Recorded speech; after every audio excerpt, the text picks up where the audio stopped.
My name is Elena Vale, and the first time I realized my family was afraid of me was the night I turned 18. Not because I was loud, not because I fought with anyone, not because I threatened them, but because I stopped saying yes. The birthday dinner looked perfect from the outside. Crystal glasses, soft piano music drifting through hidden speakers. My mother smiling too hard at guests she secretly hated.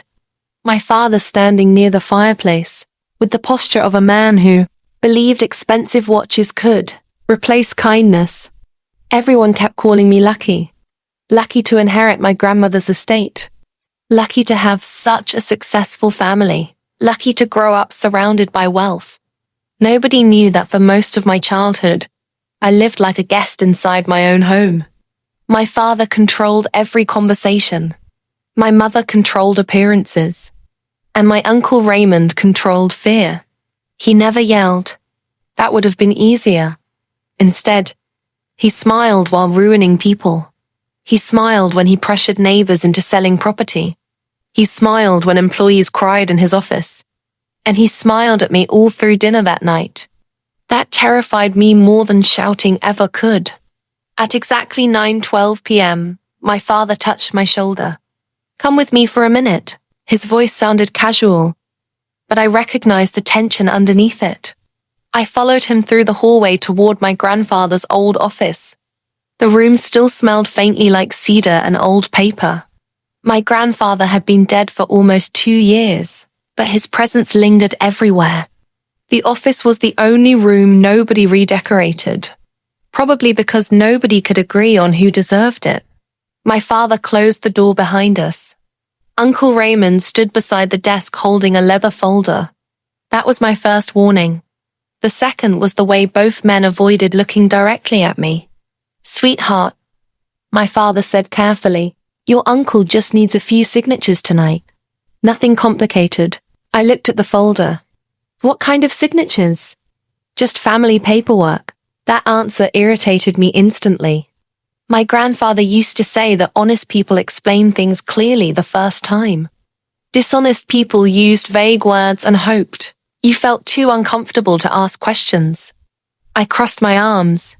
What paperwork? My uncle finally spoke. There's a land development opportunity connected to the lake properties your grandmother left you, left me, not the family. Me, that distinction mattered more than anyone admitted. My grandparents owned thousands of acres around Cedar Lake. Cabins, forest land, boat rentals. Old investment accounts nobody talked about publicly. Most people assumed my father inherited everything. He didn't. My grandmother shocked everyone when she left the majority of it to me. At the time, I was 16. My father acted supportive in public. In private, he stopped looking at me the same way. Not angry. Worse, calculating. Uncle Raymond opened the folder and slid several pages across the desk. I skimmed the first paragraph. My stomach tightened. This wasn't routine paperwork. This document would give Raymond temporary management authority over several properties. Temporary. Another dangerous word. How temporary? I asked. A year, he answered. For what reason? To simplify negotiations. With who? He hesitated. That hesitation told me everything. There's already a buyer. My father stepped forward. Elena, don't make this difficult. There it was. Not concern. Not explanation. Pressure. I looked back down at the papers. One section mentioned transfer permissions. Another mentioned development rights. A third referenced liquidation structures. Liquidation. My grandfather taught me enough about contracts to recognize dangerous language. Years earlier, he used to sit beside me on the dock at Cedar Lake while explaining business ideas using fishing lines and tackle boxes. People hide traps inside words, he once told me. Especially family. I didn't understand what he meant back then. I understood now. I want my lawyer to review this. My father's expression changed instantly. Not dramatically. Just enough. enough for me to see panic flicker across his face. Your lawyer, he repeated. Yes, you don't need a lawyer for this. I think I do. Uncle Raymond leaned against the desk. Elena, your grandfather trusted me. No, I said quietly. He tolerated you. Silence. Heavy silence. The kind that changes relationships permanently. My father's jaw tightened. You're being immature. I almost laughed. Because immature was exactly how they still saw me. A polite little girl who smiled during family dinners and nodded through conversations. They never noticed I listened. I listened when my father complained about cash flow. I listened when my mother whispered about debts. I listened when Raymond mentioned investors waiting on lake property deals. And I especially listened 6 years earlier when my grandfather sat beside me at Cedar Lake during a thunderstorm. That memory returned so sharply it felt physical. I was 12 years old. Rain hammered the roof of the cabin while we played chess near the fireplace. My grandfather moved a knight across the board and said something strange. One day this family will ask you for permission instead of love. I frowned. What does that mean? It means money changes people. We already have money. He smiled sadly. No, Elena. Some people only borrow the appearance of wealth. I didn't understand. Not then. But over the years, clues accumulated. My father refinanced properties. My uncle started risky projects. My mother quietly sold jewelry she claimed she no longer wore. They looked rich. But real wealth doesn't panic behind closed doors. Real wealth doesn't pressure teenagers into signing documents. During birthday parties, I slid the papers back across the desk. I'm not signing tonight. My father inhaled sharply. You're embarrassing us. That's not my responsibility. The room went cold. My uncle studied me carefully. Then he smiled. That smile frightened me more than anger would have. Of course, he said softly. Take your time. That was the moment I became absolutely certain something was wrong. Because men like Raymond never backed down easily. I left the office pretending calm. But the second I reached my bedroom upstairs, I locked the door and opened my laptop. Then I called the only person my grandfather ever truly trusted. Margaret Bell, his attorney. She answered on the second ring. Elena? I think my family is trying to take control of the estate. Silence. Not surprised silence. Prepared silence. How quickly can you get to your documents? She asked. My heartbeat accelerated. You expected this. I hoped I was wrong. That terrified me. Margaret was never dramatic. If she sounded concerned, the situation was serious. She instructed me to retrieve a black folder from the hidden drawer inside my grandfather's old desk. You knew about the drawer? I asked. Your grandfather built it himself. I went downstairs carefully. The party noise still echoed through the house. Laughter. Music. Glasses clinking. Meanwhile, my hands shook as I slipped back into the office. Nobody noticed me. My father and uncle were across the room speaking, intensely with two men in expensive suits. I knelt beside the desk, found the hidden latch, and pulled open a narrow compartment. Inside sat a black folder, exactly where Margaret said it would be. I carried it upstairs, locked my bedroom door again, then opened the folder.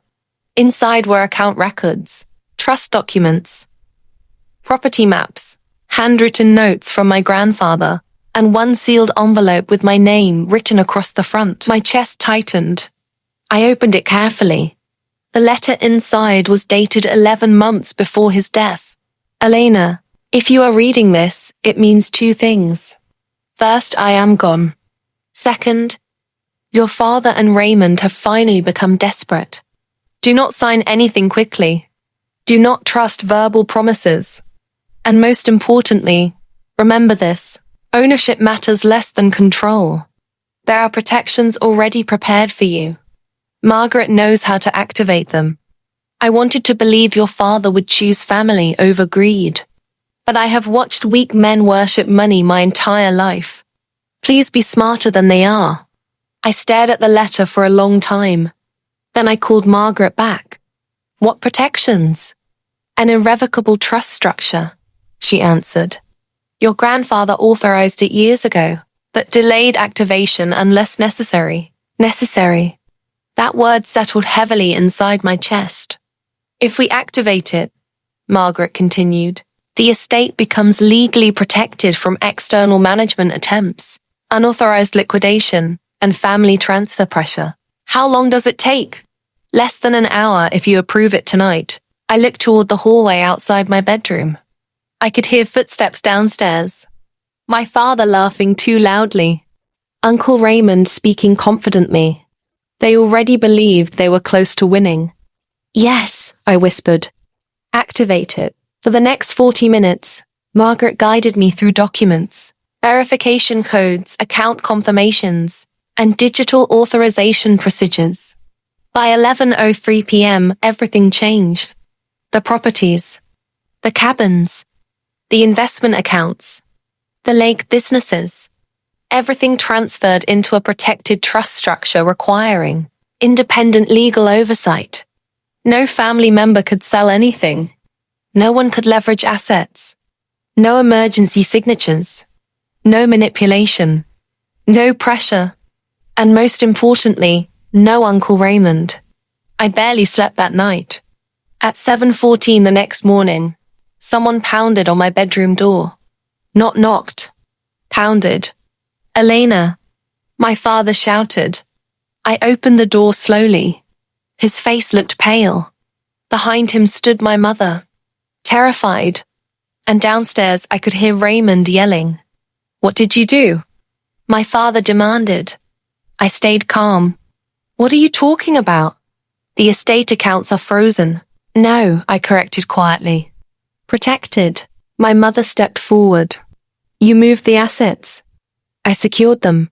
My father stared at me like he didn't recognize me anymore. Do you understand what you've done? Yes. No, you don't. He lowered his voice. There are agreements involved. Agreements you made using property that wasn't yours. Silence. That silence confirmed everything. My uncle appeared at the bottom of the stairs. His calm smile was gone. What exactly did Margaret help you do? I folded my arms. Enough. He climbed the stairs slowly. For the first time in my life, I saw genuine hatred in his eyes. You stupid girl, he said quietly. My father immediately glanced toward the hallway. Raymond. No, my uncle snapped. Do you realize how much money is involved? There it is, I said. Not family. Not trust. Money. Always money. My mother looked close to tears. Elena, sweetheart. We were trying to help the family. I looked directly at her. Then why didn't anyone tell me the truth? Nobody answered. Because there was no good answer. Eventually, Raymond pulled out his phone. I'm calling my attorney. I nodded. So am I. The next 48 hours exploded into chaos. Lawyers. Emergency meetings. Threats disguised as negotiations. Relatives suddenly calling to check on me after ignoring me for months. My cousin Natalie even texted, Your dad says there's confusion about the estate. Confusion. Interesting word choice. By Tuesday afternoon, the real story finally emerged. Uncle Raymond had already negotiated preliminary contracts with a luxury development company. He planned to sell massive portions of Cedar Lake property for resorts and private housing. He expected tens of millions in profit. My father expected enough money to erase his debts. And apparently everyone assumed I would cooperate because I had just turned 18. They underestimated me. But they also underestimated my grandfather. Margaret met me at her office Wednesday morning. She handed me several financial reports. You deserve to know the full picture. The numbers stunned me. My father owed enormous amounts across multiple loans. My uncle's businesses were bleeding money. Several properties were already leveraged. against future expectations tied to Cedar Lake development. Without access to my inheritance, they were trapped. How bad is it? I asked. Margaret looked at me carefully. Bad enough that desperation makes sense. I leaned back in the chair. Part of me wanted to cry. Not because of the money. Because I realized my family had spent years quietly positioning themselves around my inheritance. Not loving me. Managing me. The thought made me sick. Did my grandfather know all of this? Yes. Why didn't he stop them? Margaret sighed. Because some people don't change when they're rescued. They only become more dependent. That sounded exactly like him. Blunt, painfully honest. When I returned home that evening, the atmosphere felt poisonous. Nobody spoke during dinner. Forks scraped plates. My younger sister Ava kept glancing nervously between our parents and me. She was only 14. Too young to fully understand what was happening, but old enough to recognize fear. Finally, my father broke the silence. You embarrassed this family publicly. I looked up. No. You tried to manipulate me privately. My mother set down her glass too hard. We sacrificed everything for you. That sentence almost made me laugh. Because people love using sacrifice as currency, especially when they expect repayment. You raised your daughter, I said quietly. That wasn't a business investment. My father's face darkened instantly. You think you're smarter than everyone now because you control money? No, I answered. I think people become dangerous when they lose control of it. Ava stared at me silently. And for a moment, I realized something terrifying. She had spent years watching this family dynamic too. Watching me absorb pressure.